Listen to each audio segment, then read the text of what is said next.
Kahit maulan, kahit pangit ang panahon, tuloy-tuloy lang tayo guys. May nagsemplang pa nga guys ng motor dito sa may gawin namin sa Freedom.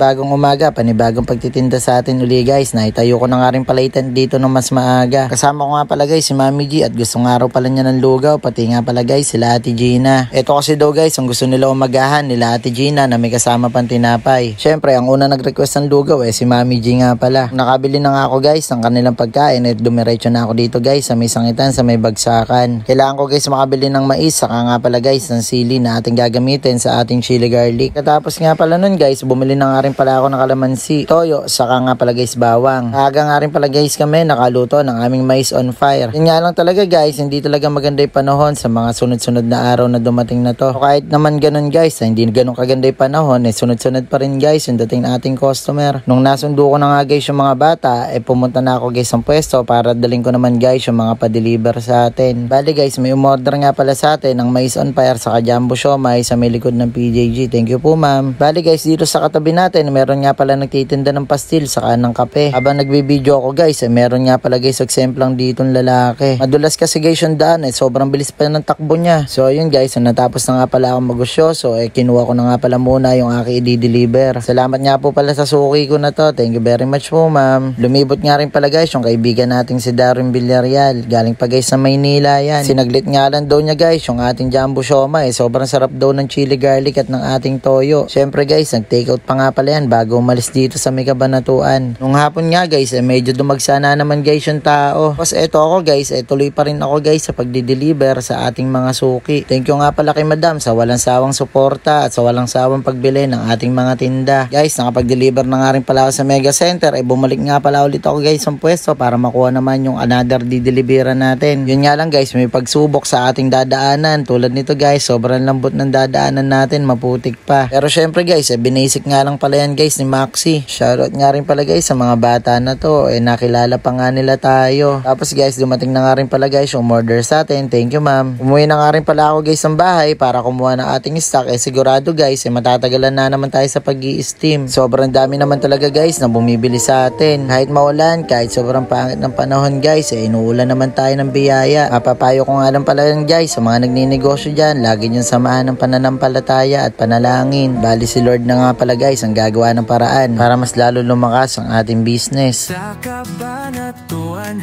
may tinda na patok. Team Abno ang pangalan, siomai na malupit. Jumbo kong jumbo, mais on fire pa. May chili garlic pa na binabalik-balikan talaga. The best siomai in Kabanatuan, yan ang totoo.